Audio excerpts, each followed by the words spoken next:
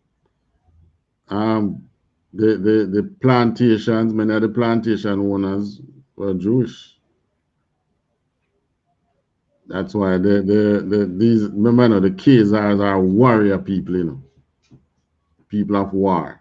And the people that the Mosai always send against us to fight us in that land while we were in Canaan was always war people. So Esau is a warrior. All right. Now, when you look at the situation in Jamaica, you know that but the thing with our oppression in Jamaica is you don't really, the people get the impression that it is we doing it to ourselves. You hear some man talking on social media and say, no man can't tell me about no white man, you know. Me has couple of goat. A man come pull me gate in the night and lead out me goat them. I know a white man do it. I know a Chinese man do it. A black man will look like me. Because they do not understand oppression. Oppression push people to do things against their very own people. And even out of oppression, crimes, crime is not something to say that it is committed by one people against another people. Crime committed within your own race. The white man commit crime on the white man. The Chinaman commit crime on the Chinaman. The black man commit crime on the black man. So it's not a surprise if black man, every year that a black man commit a crime on a black man. Not a surprise. However, we know that 3/4 of the time this is caused by oppression. The tightness of the economic oppression that the people goes through. Yeah, you're telling me now, say, lazy, some of them lazy. Yeah, that might be true. But even back in when we were in Palestine, even the man who was lazy still didn't have to go to crime because the laws state you don't glean your field. So, all right, now is mango time. You have mango orchards, acres of mangoes, right? The mangoes that fall to the ground, you who own the field don't take them up, you know. You leave that for the poor, the fatherless, and so on. God. The trees that would be to the edge of your vineyard, you don't trouble that. You leave them for the poor and the fatherless and the widow. So even if the man lazy and don't want to work as he would put it, the earth still, the Most High still provide for him, right? So, but how do our oppressor operates? He provides nothing. In fact, he goes to the ends of poisoning the earth God. just so you don't have nothing to eat. What he did with the Indians? God. Sorry, the American Indians. And I don't know what they call them Indian, and many of them, and they are Negroes. What they did, they in 1 year they kill over 1 million buffalo because they realized that the Indians, that these Apaches were living it from the buffalo. The buffalo was what was sustaining them. So herds of buffalo, they have meat, the skin give them clothes, and so on.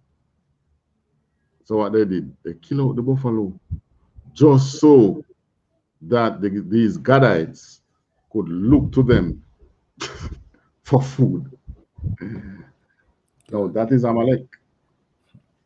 That is Amalek. Now let's go into Obadiah. Canada one can. Book of Obadiah, chapter 1. Well, it's only one chapter, really.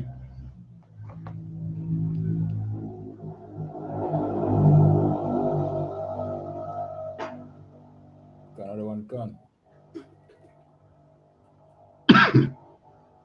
Obadiah chapter 1 and 1. Canada one can. This is the book of Obadiah, chapter 1, verse 1.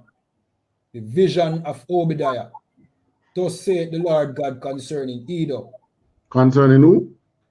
Concerning Edom. Concerning Edom, and Esau is Edom. Continue. Canada one can. We have heard a rumor from the Lord, and an ambassador is sent among the Eden. Arise ye, and let us rise up against her in battle. All right. So are we in battle with the white man? We might not be fighting with guns and things, but trust me, we are at war with them. We have been at war with this nation from the womb. And it's the Most High set it, son. He set it for a reason. Now, because we have been at war from the womb, you can't change it. Right? So you could have loved the white man a little more. You love him, but he not love you. He love you if you are being service to him. And all those people with white friends, you look and see who is the upper hand and who is the underhand. These blacks who have white friends, they are the underhand. Right? They are the ones who have to always, be on the receding side. The side to take, okay, I'll get this for you. I'll do this, I'll do that. They're not doing jackstrap for you. God. Right? So they think that they are friends to the white man. White man ain't no friend to you. You look at his policies and show me the friendliness in his policies. If they were really good. All right. Over there, one now drop me down to verse 10. Another one can. This is the book of Obadiah, chapter 1, verse 10. For thy violence against thy brother Jacob, shame shall cover thee, and thou shalt be cut off forever. Thou shalt be cut off for how long? Forever. Forever. And when does forever end? Forever ends never. Forever ends never. Exactly. So when that day come, that the Most High is going to cut them off, that cut off is going to ensure that they never rise again. Another one can. Never. Right? And they are, of all the nations of the earth, they are the only ones that have not been promised any restoration. So Christ returned and Christ will reorder the earth and restore all the nations who can't govern over themselves again. Christ will give them such rule again to govern over themselves. Except for Edom. Why? Because their rulership is a detriment to the entire earth. Look how they poison the earth. Look how they treat Jamaica. Look how they treat all the countries that they relegate to third world situations. What they do? Give you this mountain of debt. Give you a mountain of debt that you cannot come out of. So you know what that means? The country is shaking now, you know.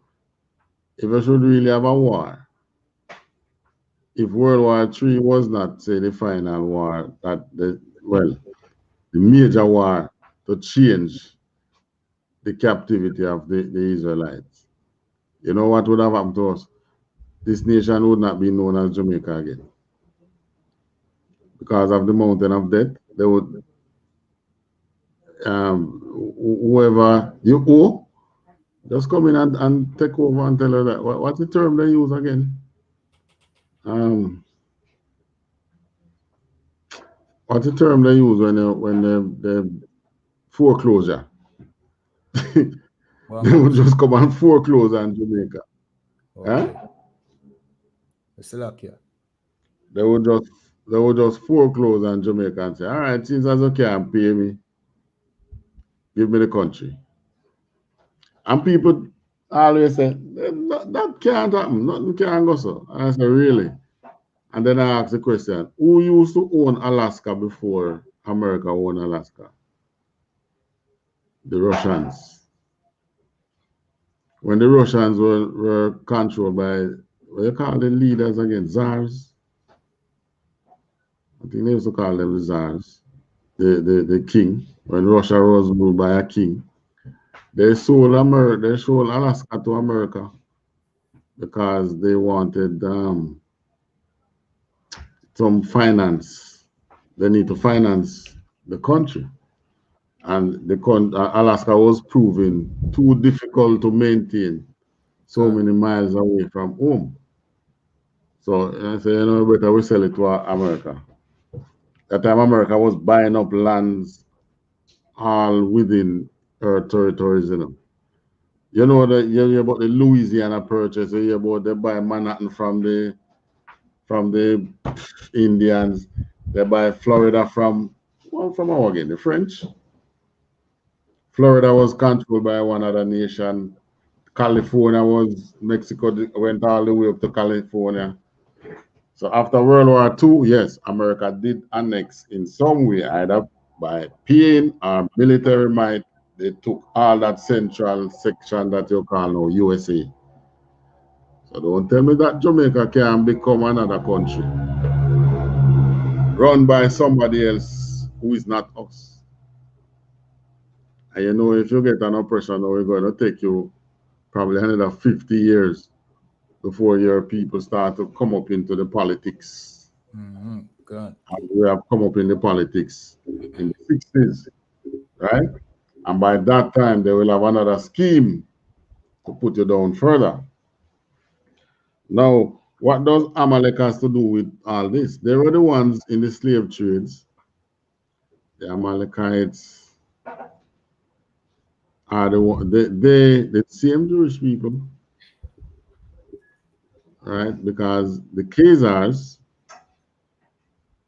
is on. They became Jew if you convert to the religion, you know.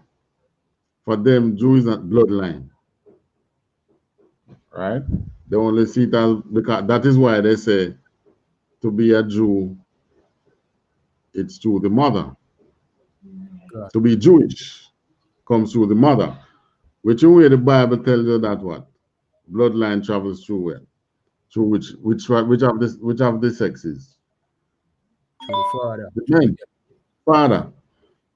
So there's no way it travels through the mother. But in Judaism, they says if your mother is a Jew, then you are a Jew. Right? So that show you that first and foremost show you that, you know, this was a design thing to take away your identity. The next thing they speak about, they don't accept Christ, you know. Why? Because the same scriptures tell you how Christ look. Christ don't look nothing like them. God. And they know that. And they tell you that Christ is going to return. So he's going to return as him look, like a black man. So that would leave them where? That would leave them out in the cold. They are the ones controlling the world's finances right now. They control approximately 3/4 of the world central bank, because these were men skilled at war, and they understand that war does not only take place on the battlefield. War takes place in everything that you do.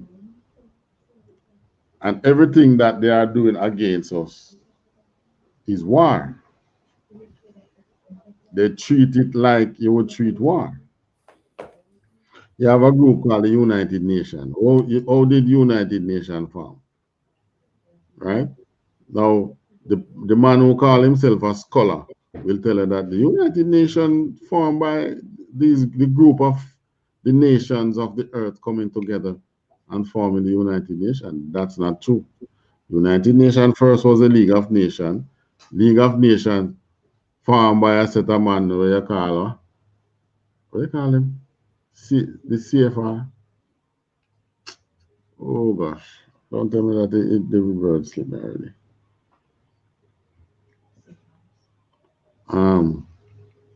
The Council of Foreign Relations, the CFR.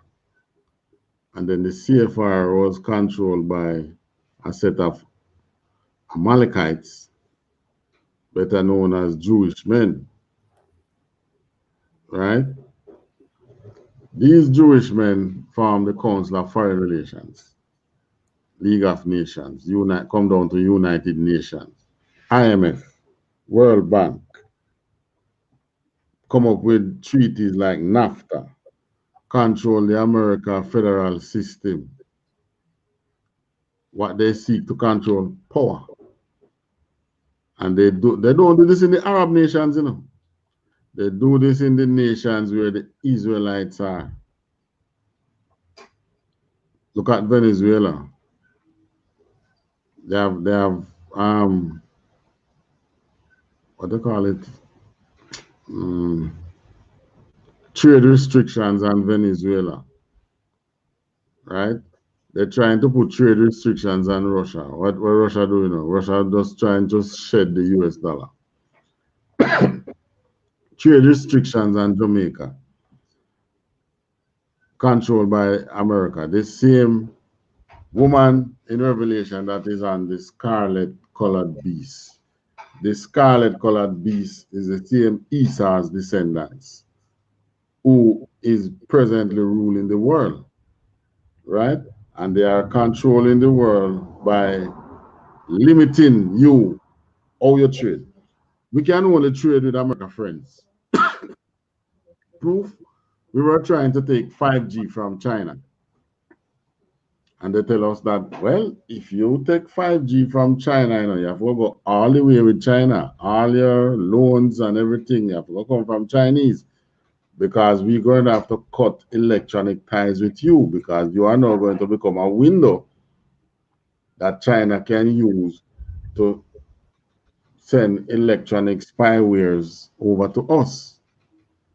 And this 5G thing is so fast. By the time you pick up that you have been hacked, and back, right? Hack, you take out the information and whoops, gone out. By the time you realize, oh, we have been hit. You don't even know where it come from. And then when you look now, you see it walk through, you realize it walked through Jamaica. Right? God. So they limit who we trade with. When Saddam was seeking friends, he tried to seek friends a little too late. But he come and him say he want to buy all the bananas from the Caribbean region. Right? The Caribbean said, boy, we can't sell you, you're not America friend. Right? So we can only trade with who they say we can trade with. So they limit him. And who do that? Right? You can't say the Jewish man no, because the ones who sit there, they are not necessarily Jewish, but they are Amalekites. They are from Khazaria.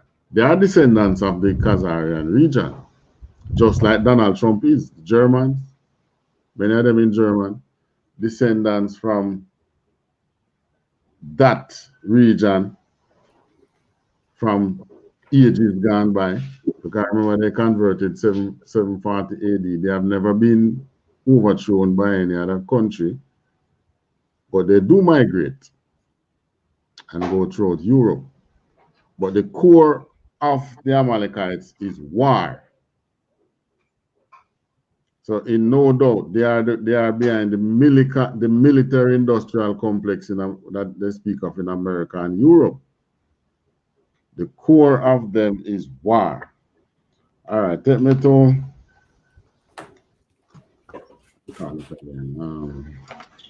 Romans 13. Canada one can.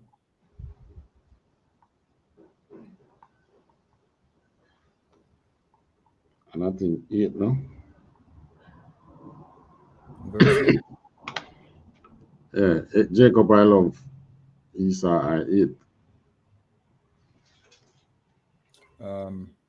Romans 3 and 4. No, man, 3 and 4.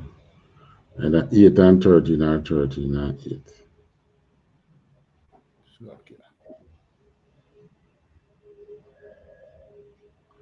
All right. It's not 13 and 8. Try 8 and 13. No, it's not that. Romans 9 and 13. 9 and 13, right. I know it's some 13 in it. Canada one can. This is the book of Romans chapter 9 verse 13. As it is written, Jacob have I loved, but Esau have I hated.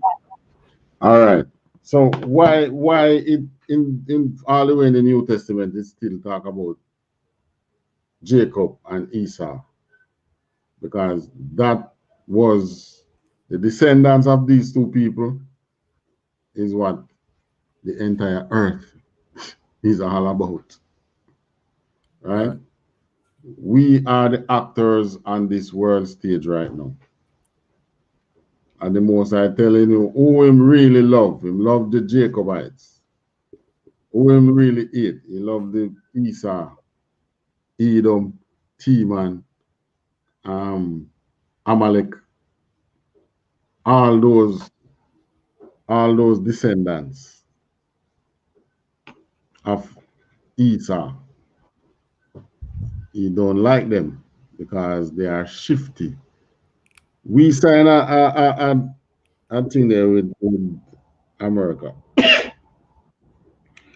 We call it NAFTA, North Atlantic Free Trade Agreement. The agreement says we can ship to America duty free. America can ship to us duty free. That has been signed more than, if not 20, is not far from 20 years now. And Jamaica has not benefited one iota from NAFTA. Every time we ship something to America, it gets stuck on the wharf. Yeah, you can ship it in free, but there is no clause there that says when your goods should be cleared. So what they do, they use diplomacy and find all kind of tell you that it's in backlog and it's this and that, and next thing you know, by the time you clear your goods, it can't. If it's perishables, it perish. If it's not perishables, then you spend so much money going up and down, you get frustrated and things. You're probably out of money. God. The next shipment you want to do, you get frustrated. You say, why this don't even make sense, because I can't make no money. Which way they are able to ship out here to us? What's the word they call it? Substandard meat products, right? Just like the politician there stated, they are able to ship substandard meat products and get it cleared, and that is perishable and they never perish on the wharf. But we try to ship our quality meat product up there, and it perish on their wharf, and in their customs houses of customs, or whatever they call it. So that is why when we in the UPK say, the white man is the devil, the Bible speak of, we're not wrong. That's right. But it's just that those who love him is not reading the fine prints, is not paying attention to what the Bible is speaking of. God. In Revelation 17, I want to do that. 17 and 3, where we read about the scarlet color beast. They don't pay attention to know that the Bible refers to man as beast. Right? And when they realize that it's them it's talking about, they keep quiet. Because no man wants to call down to put destruction on them own head. So what do they do? Rather than stating it, they keep quiet. But it would be best if they just speak it out. At least they would clear them own soul and be able to live a little longer, rather than to be going to damnation forever that never ends. Right? That's where they're heading. Because, how can you? Well, let me not. How can you? Because they are doing it. So that shows you that they can do it. You constantly, every move you make against these set of people, which is the Israelites, which is us, is an act of war. That was why the most I shut them down the other day, man. Because the next move that they were going to make, act of war again, what are they doing now? Taking you out of your homes, converting the ghettos into mansions. So where are you going to live? You can buy these properties that they are these exquisite property. So they come and work you out for nothing. You can barely maintain yourself and your family. The family have to become sometimes thieves. The daughters of our people end up in wardom. You take away, just like what it says in where did we read it? Say my flock has become prey to all the beasts of the field. Where was that again? That was in Ezekiel 34 and what? Ezekiel 34 and verse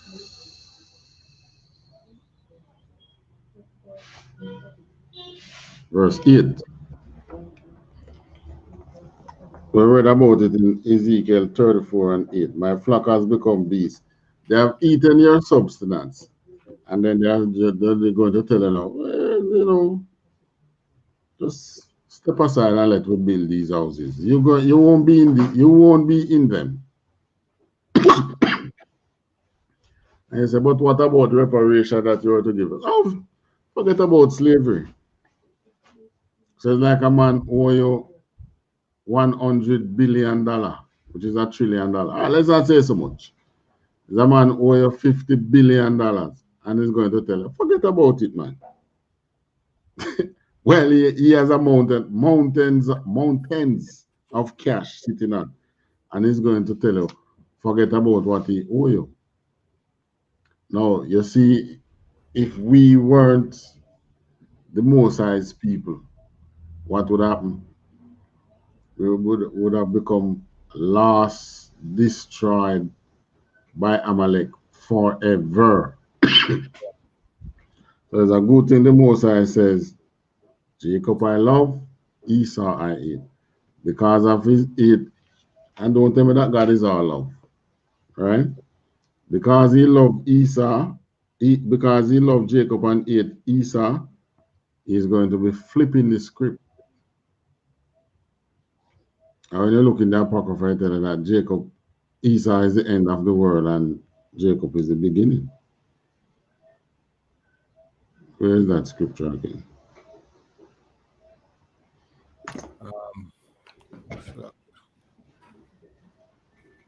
That is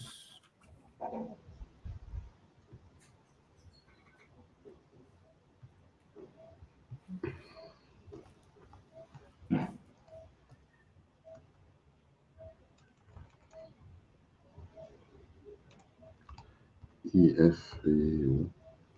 Esau, the end of the world. Okay. Oh, second is draw 6 and 9. another one can.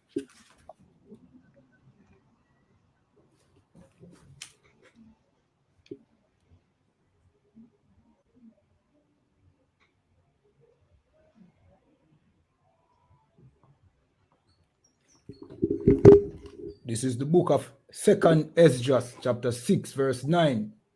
For Esau is the end of the world, and Jacob is the beginning of it that follows.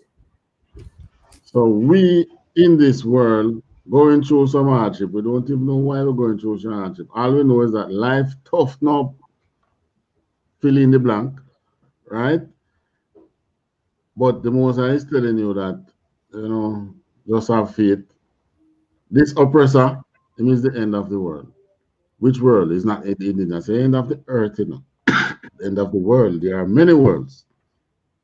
You have sea world, you have world of, just go on YouTube and type in world of whatever comes to mind. And what it shows you is those things that is happening within that sphere or that collection of people.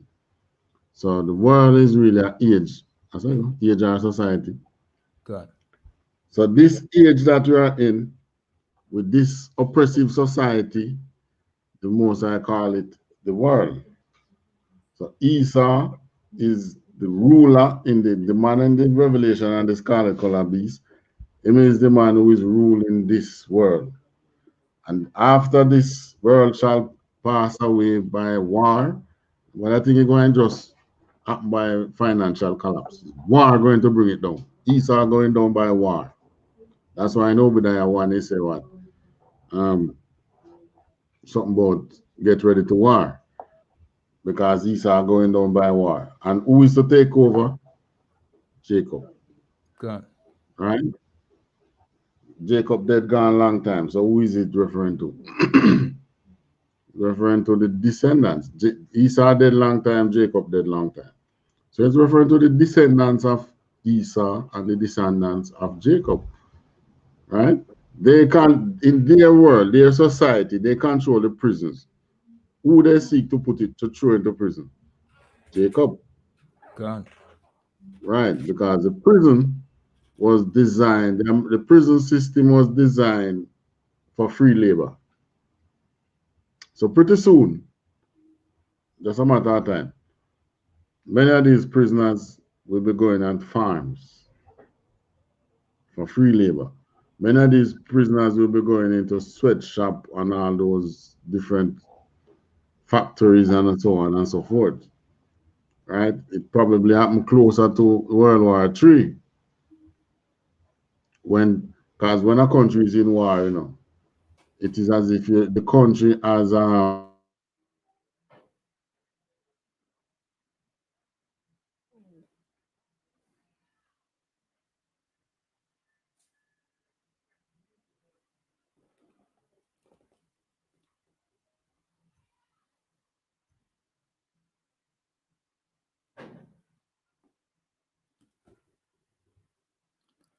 Still here, sir. Your audio went out.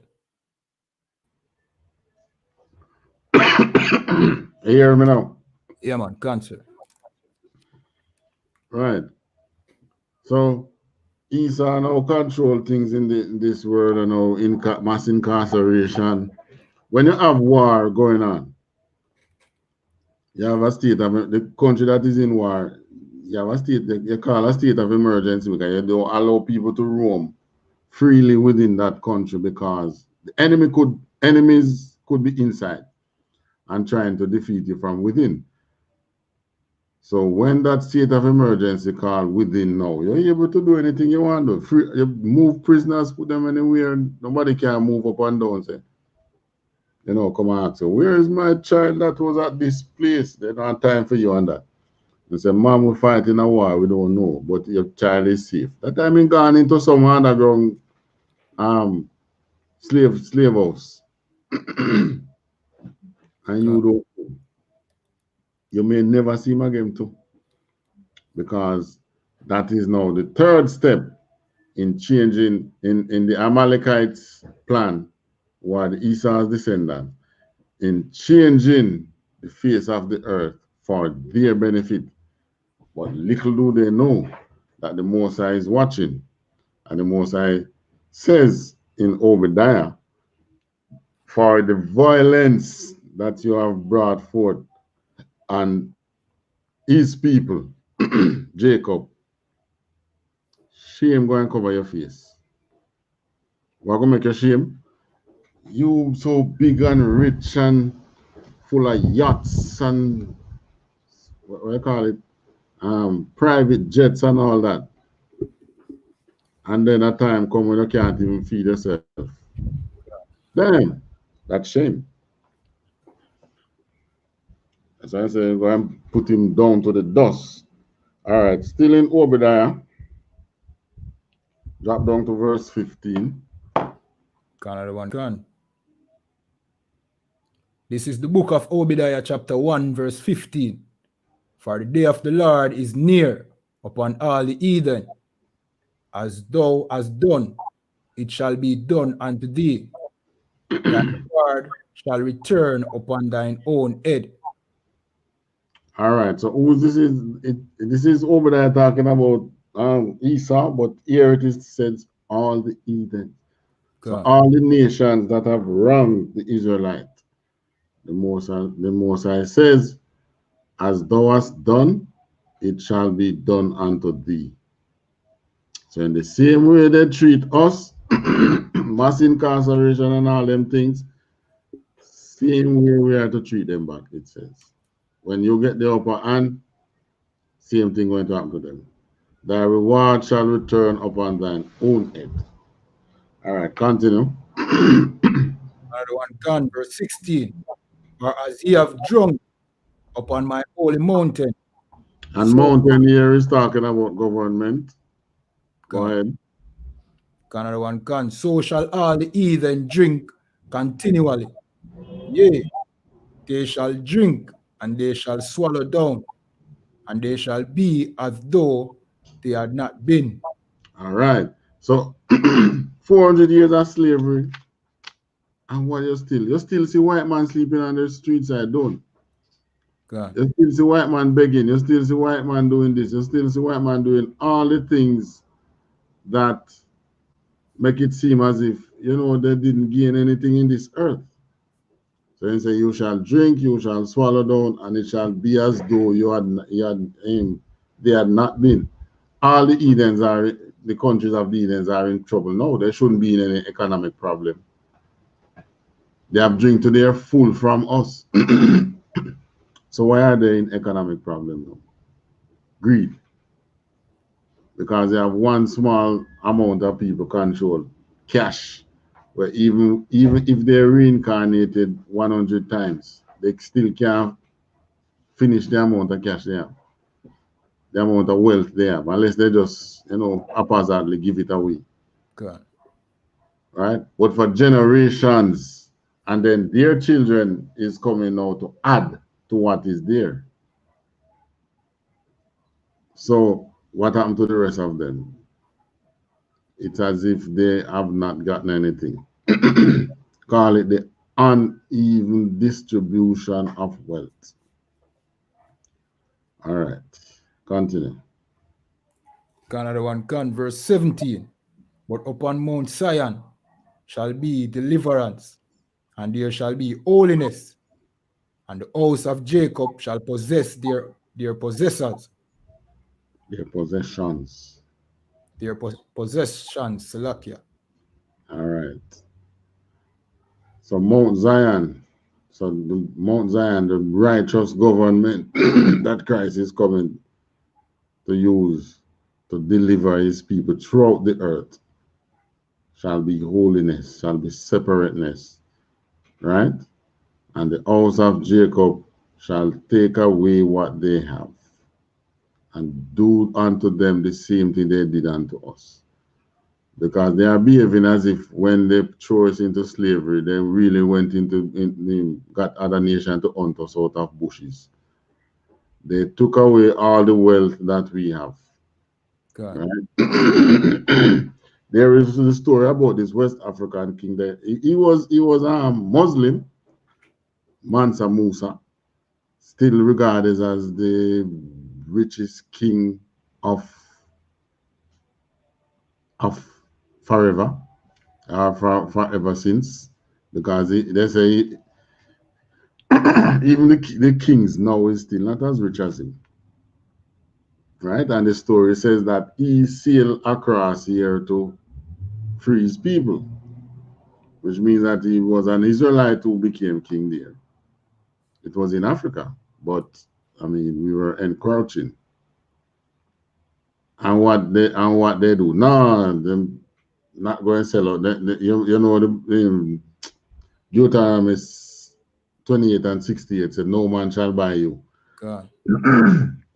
Well, the story is that he came across the west here to buy his people out of slavery, and he came with the wealth in gold and so on. And they said, "No, we're not doing any such thing." And you know what they did? They know that, all right, you go have to sail, go back home, and just send the navy out there, man, and meet him out in the sea. The same money that he was going to use to buy out the slaves, they took it, kill him in high seas. This was from the first wealth of the American treasury. That's one story that I've heard. Right? So these people that is over us have no intention of freeing us. And if you doubt me, look at Tulsa.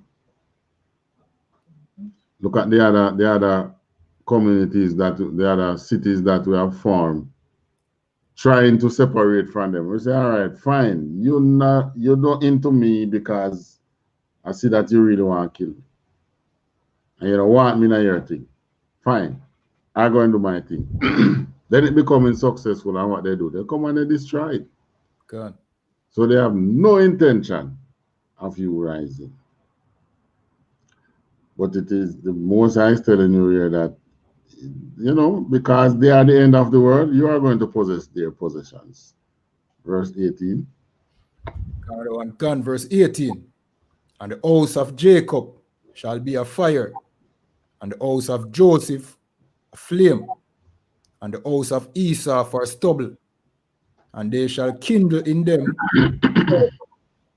and there shall not be any remaining of the house of Esau, for the Lord has spoken it. Right. So because the only reason why Esau is going down is because the Lord said so. God. Right? Any shall remain of the house of Esau. What that means?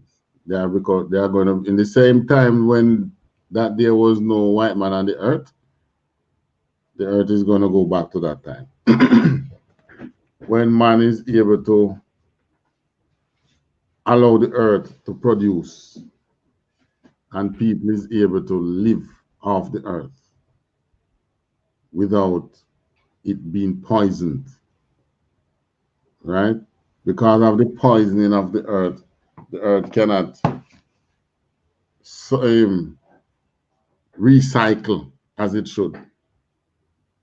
You're eating the pigs are supposed to eat the trash, eat the waste on the earth, let it out back as fertilizer on the earth, as dung for fertilizer on the earth. But no, you leave the trash on the earth to poison the earth and eat the pig. Moses is saying, no, these are not the things they should do. All right, take me to Deuteronomy 32. Another one can.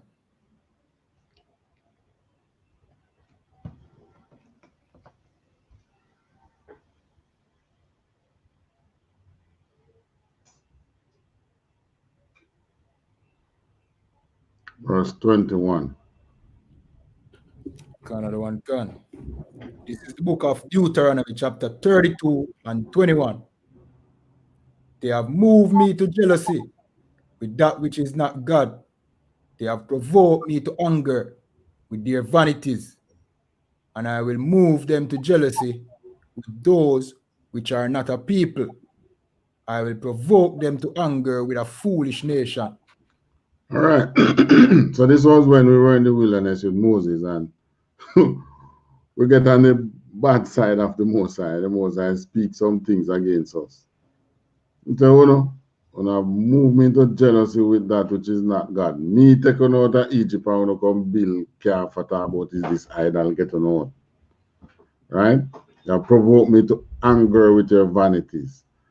Because of that, I'm going to move you to jealousy with those which are not a people. These people, when you look on the Khazars, they're not a people. Where are they now? Who are descendants of the Khazars? The same man them who own Facebook. God. The same man them who they have one color, Musk, Elon Musk. You look on the rich peoples of the earth, right? Look on a lot of them in the American military, the top ranks of the American military, the American military, the European military complex, those who control the nuclear power, right? Why is he saying that he's going to provoke us to anger with a foolish nation? Now, why him call the white man a foolish nation? They are the ones ruling the earth. They have us in a deadlock. But why are they foolish? Look on the atomic bomb. It's only a fool really who try to control them, that the great power they would, we know can destroy the earth. God. Right? All them nations, they call heathen nations, who have the atomic bomb. Do you know that if you drop it on a man and a country, it's going to have some repercussion on you yourself. God. But still you want to do it. Who started? Esau. And him sell it to him friends, the other nations. The same other nation them who he would have sided with to come against us. And to show you that they know who are the Israelites, they make sure that no country of Israelite descent don't get touch of the nuclear weapon. Because maybe them see. That's how you know that the man down in Israel is not no true Israelite, you know. That's what I think, or you know. Who is his friend? The scarlet colored the scarlet colored beast. God. Again, he himself is a scarlet colored beast. Right? It's only a foolish nation want to harness nuclear power and take it on bomb. They can get energy from it, but what they want to do with it. Take it, put Esau seek to, and this is the Khazars. The Khazars have always been war people. They seek to weaponize everything. God. They saw the Chinese with gunpowder. Gunpowder used in the Chinese use it firecracker. Even though it's idolatry, they use it for, but they use it in a celebration. What the white man saw to do when he saw the Chinese with gunpowder that can cause explosion, he saw to harness it and make the gun from it. God. And he would not stop until he got the ingredients and how to make gunpowder. That's a foolish man. He seeks to weaponize everything. He weaponized even the food. In Jamaica, what he did with our coconut. Come and tell us that he's going in the 70s. 70s coming down to 80s. But I think it began in the 70s. We're going to help your coconut industry. It needs spraying. And they provide the plane, provide the spray, fly over the island, spray cane, spray coconut trees, and so on. And what happened? The spray contains a virus that a virus or fungus. I don't know what it is. But from them spray the coconut trees, a disease known as leaf of yellowing has been eating our coconut trees. You know, this is Jamaica have no whole for coconut tree again. There is no coconut industry. When you invest in coconut trees and you plant a vineyard of coconut trees, it's supposed to last for lifetimes, right? These trees. But they are dying. Leaf of yellow disease killing them. So even the food he has used as weapon against you. That is the nature of the beast that we are under. And with that, we say the party class, the priest and officer, Kayadwan. All right, clap it up.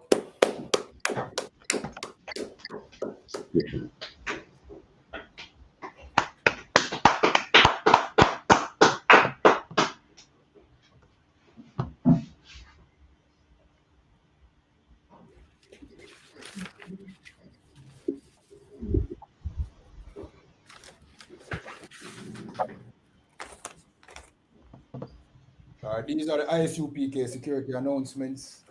We are the I.S.U.P.K out of 1 West 125th Street, Harlem, New York, under commanding General YAHANNA. New rules for brothers and sisters. When a new brother or a sister comes into the school, they are off limits for 6 months. They are to be saluted only. They are here to shed themselves of the world. After 6 months, if a brother or a sister has an interest in a particular person, he or she must get permission from the head to speak to a brother or a sister. There's another 6 months in which the brother or sister will court each other. After this 6-month period, the brother or sister will get permission from the head to marry. Tithes, which is a commandment. You find this in Numbers 18 and 21 and Malachi 3, verse 8 to 10. Means 10th in the Hebrew and is pronounced ma'ashara.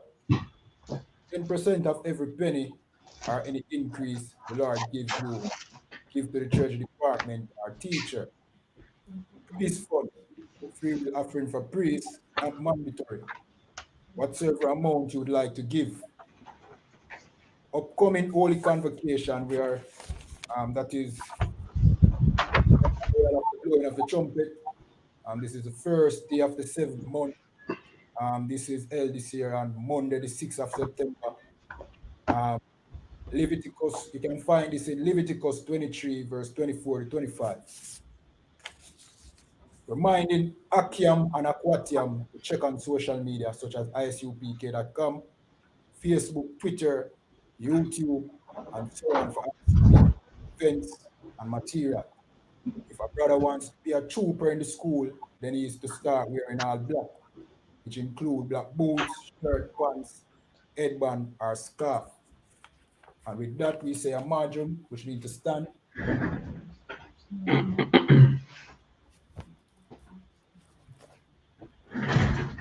Lapanya, Akodam, which means to turn and face the east. It's the Lord's Prayer in Hebrew and then in English.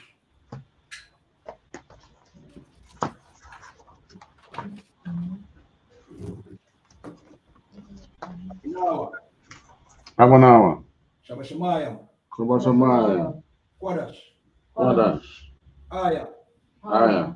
Shamka. Shamka. Yahawa. Yahawa. Malakwatka. Malakwatka. Tabaha. Tabaha. Ratazaka. Ratazaka. Aya. Aya. Aisha. Aisha. Warataza. Barataza. Kawa. Kawa. Aya. Aya. Bashamayam. Bashamayam. Nafananawa. Nafananawa. Nakam. Nakam. Kal. Kal. Yawam. Yawam. Wasalaklanawa. Wasalaklanawa. Kawabwatnawa. Kawabwatnawa. Kasalaknawa. Kasalaknawa. Kawabwatyanawa. Kawabwatyanawa. Walaha. Walaha. Kawaayanawa. Kabayanawa. Wanasayawan. Wanasayawan. Abal. Abal. Awashainawa. Awashainawa. Maya. Maya. Rai. Rai. Kaya. Kaya. Laka. Laka. Malakwat. Malakwat. Hala. Hala. Watapara. Watapara. Aiwalamyam. Aiwalamyam. Ama. In English, Our Father which art in heaven, which art in heaven, hallowed be thy name. Hallowed be thy name. Thy kingdom come. Thy kingdom come. Thy will be done in earth as it is in heaven. Give us this day our daily bread. And forgive us our debts, as we forgive our debtors. And lead us not into temptation, but deliver us from evil. For thine is the kingdom, power and the glory,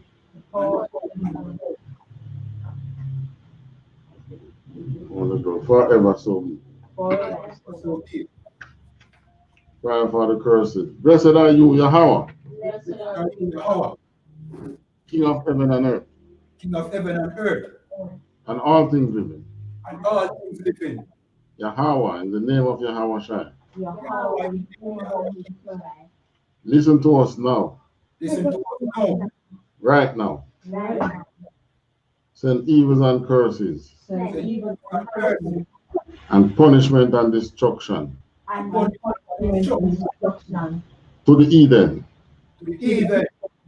That speak against us. Thy prophets. The teachers.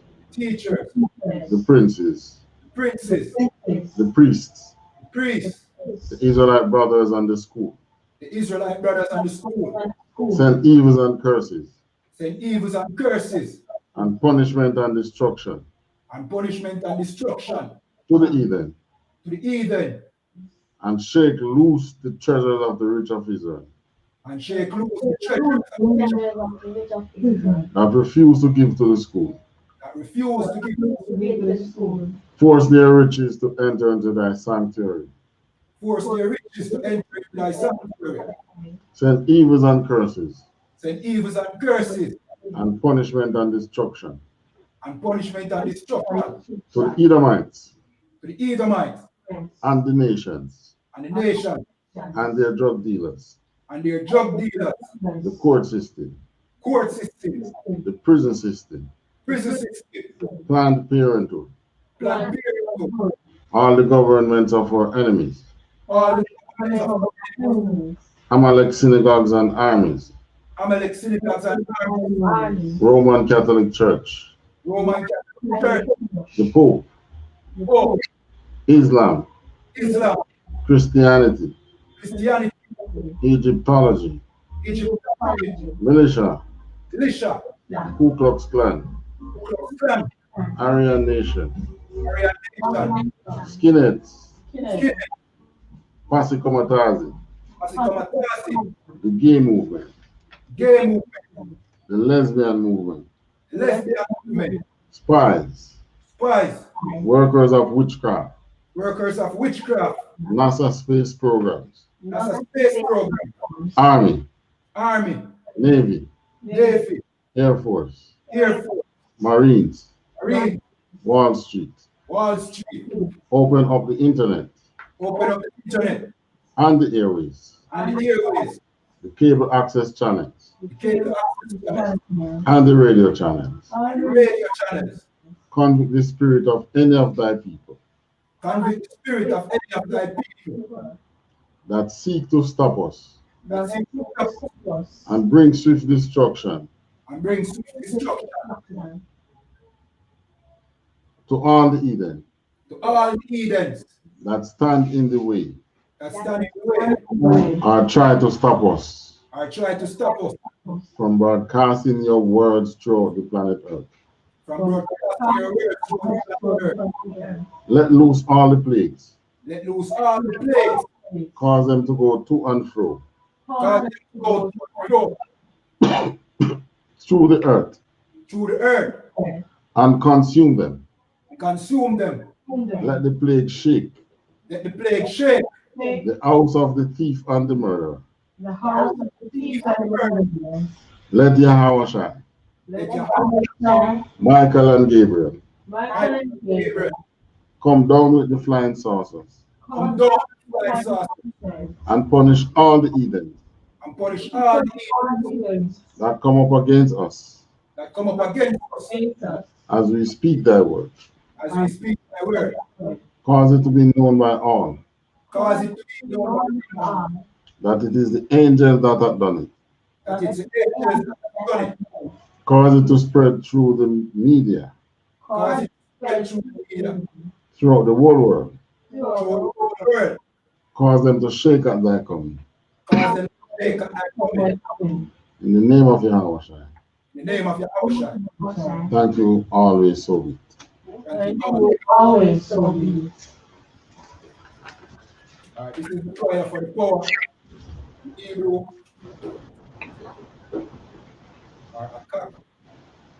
Yahweh Hashem Yahweh Shai. Yahweh Hashem Yahweh Shai. Babu Kasha. Nathan Lanawa. Akak. Larapa. Kalmakala. Wakalmadawa. Akak. Lata'ar. Amatazariam. Akak. Lahakwayam. Amathiam. Akak. Irakawa. Atamala. Nagarshan. Basham Yawashai. Tawara Aman. In English, Yahweh in the name of Yahweh Shai. Yahweh in the name of Yahweh. Please give us the power. Please give us power. Power to heal all manner of sickness and all manner of disease. sickness and all manner of disease. Power to cleanse the lepers. The power to raise the dead. Power to raise the dead.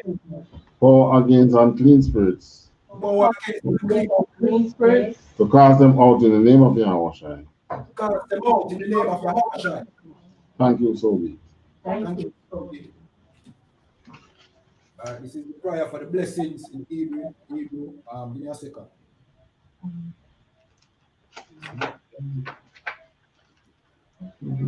The prayer for the blessing.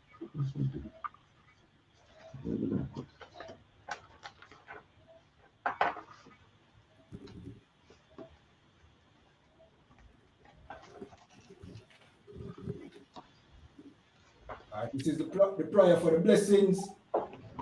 Yahweh Ba'ashem Yahweh Ba'ashem Barak Lanawa. Barak Lanawa. Wayasharala. Waha Bayath. Selakia. Waha. Bayat Sapariam. Barak. Rapa'a. Magan. Agan. The Israelite the brothers and the sisters in the I.S.U.P.K. Hold on. Start from the generals, the captains, officers, troopers. Okay, Israelite brothers and sisters. General YAHANNA, all the generals, the captains. Hold on. You said the generals will repeat it. The captains will repeat it. Okay, come. The generals. Captains. The officers. Troopers. The sisters. The children. Hold on. The troopers, the Israelite brothers and sisters. That take care of the young men and the sisters. Okay. The troopers, the Israelite brothers. The troopers. Gone. Say it.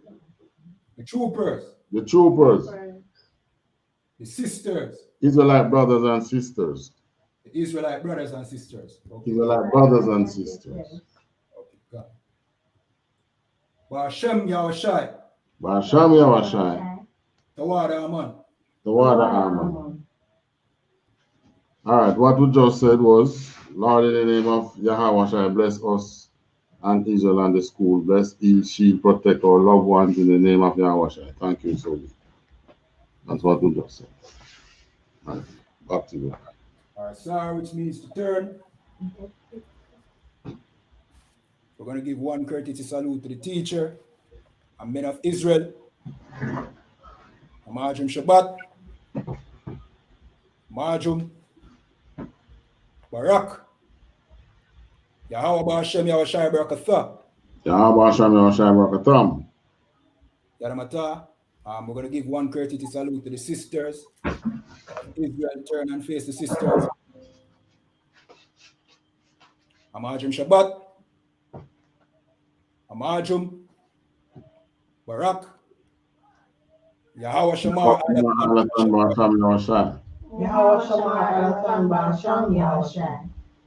Yaramata. Class dismissed.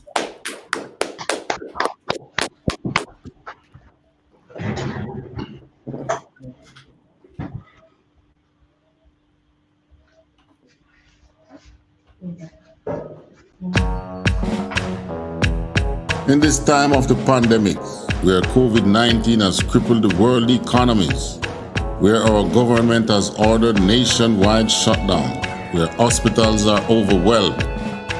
Shortly after, the unthinkable happened. I was literally stunned and frozen. And their religious leaders are proven to be frauds.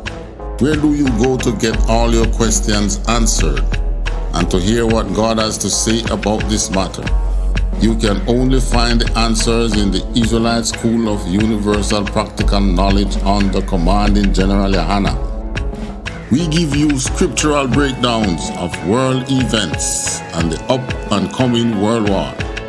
We will show you in the Bible where the children of Israel, who are the blacks, Hispanics, and Native Americans today, would suffer slavery in Jamaica, Caribbean, North, Central, and South America, and other parts of the world. We will show you in the Bible where God said He would send plagues upon the earth before He frees people from this captivity. The World Health Organization has declared coronavirus a global pandemic. We will give you the true teaching of the Bible, precept upon precept. To learn more, subscribe today and call the number in the description for I.S.U.P.K Jamaica. Shalom.